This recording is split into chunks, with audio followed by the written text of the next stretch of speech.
5 अप्रैल 2025 शाम की बात है, हैदराबाद की बात है। विनय कुमार 21 साल का नौजवान इंजीनियरिंग का छात्र खेल के मैदान में अचानक मौत हो गई। देखिए ये वीडियो।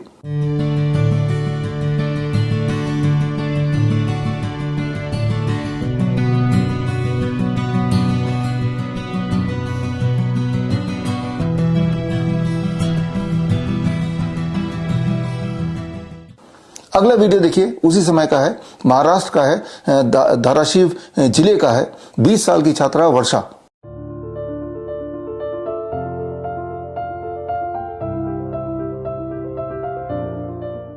स्टेज पे भाषण देते हुए गिरी, मौत हो गई। क्यों हो रही होगी इतनी सारी मौत? अगर आप डॉक्टर से पूछेंगे तो उनका जवाब क्या होगा? नमूने के लिए देखिए जनाब क्या बोल रहे हैं। 24 घंटे में 3 वीडियो। एक बच्चा क्रिकेट खेल रहा है, हार्ट अटैक हो जाता है। एक बस ड्राइवर बस चलाते हुए हार्ट अटैक हो जाता है। और एक बच्ची स्पीच दे रही है तो स्पीच देते हुए वहीं स्टेज पे गिर जाती है। क्या कारण है इतने हार्ट अटैक का यंग जनरेशन में? कोई कोविड बताता है, कोई माइक्रोप्लास्टिक बताता है, कोई जंक फूड बताता है, कोई फास्ट फूड बताता है, कोई एनर्जी ड्रिंक बताता है, कोई अल्कोहल बताता है, कोई इनएडिक्वेट स्लीप बताता है, कोई ज्यादा एक्सरसाइज बताता है। इन जनाब को या किसी भी डॉक्टर को पता नहीं चल रहा असली वजह क्या है। वो बस ध्यान इधर उधर भटका रहे हैं। लेकिन असलियत अगर आपको जानना है, हालांकि आपको पता ही होगा, असलियत इस किताब के अंदर दर्ज है। ये किताब मैंने 5 अप्रैल को रिलीज किया जयपुर में, वैक्सीनेटेड टू डेथ। इसमें पूरे दुनिया के 2021 से लेकर अभी तक के रिसर्च पेपर हैं, करीब 3,500 से अधिक। और वो सारे रिसर्च पेपर अगर आप पढ़ेंगे तो क्लियर है, कोई कंफ्यूजन नहीं है। इस तरह की मौत का एक ही एक कारण है, वो है 2 खुराक जो आपने लगाए, 2 कोविड वैक्सीन लगाए।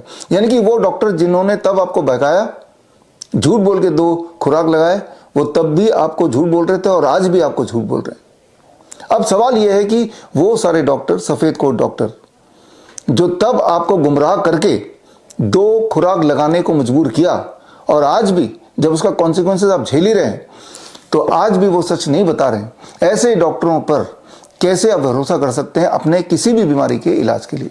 हम किसी भी बीमारी की अगर बात करें तो पिछले 4 सालों में एक और चीज हुआ। सिर्फ लोग मरे ही नहीं, एकाएक मौत ही नहीं हुई, इसके अलावा भी बहुत कुछ हुआ। जितने सारी बीमारियों का नाम आप जानते हैं, चाहे वो क्रोनिक किडनी डिजीज हो, हार्ट डिजीज हो, कैंसर हो, हाइपरटेंशन हो, डायबिटीज हो, इरेक्टाइल डिस्फंक्शन हो, इनफर्टिलिटी हो, ये सारी बीमारियों का दर लगभग डबल या उससे अधिक हो गया। ये भी प्रूवन है और उसका रिसर्च पेपर भी मैंने इसी में डाल दिया है। तो अभी अगर आप जिंदा हैं तो खुश हो जाइए कि आप जिंदा हैं, वो भी 2 खुराक लगाने के बाद, कोविड के 2 डोज लगाने के बाद। लेकिन ऐसा नहीं है कि जो जिंदा है वो बच गए हैं। सारे लोग नहीं मरेंगे, ना ही सारे लोग मर रहे हैं, लेकिन सबको कुछ ना कुछ जरूर हो रहा है as a side effect of the COVID vaccine. हो सकता है किसी को पूरे स्किन में रैशेस पड़ गए हैं, किसी का किडनी अचानक फेल हो गया हो, कोई कैंसर का पेशेंट बन गया हो। तो खैर, अब सवाल आता है तो क्या किया जाए, अब इसके दुष्प्रभाव से कैसे बचा जाए? पहले तो ये इंपॉर्टेंट बात आपको समझना होगा कि वो डॉक्टर जिन्होंने गुमराह तब किया, आज भी गुमराह कर रहे हैं, उन पे आप भरोसा नहीं कर सकते। उनके पास जाके ट्रीटमेंट कराएंगे तो हालत बद से बदतर ही होती जाएगी। ये आप गौर से सोचेंगे तो पाएंगे आप कि ऐसा ही हो रहा है। अगर आपको फिर भी डिटेल में जानना है तो 5 अप्रैल को जयपुर में मेरा एक लेक्चर हुआ था। लेक्चर का नाम है curing cancer with medical engineering. ये लेक्चर आप स्क्रीन पे दिए हुए लिंक में जाके जरूर देखें।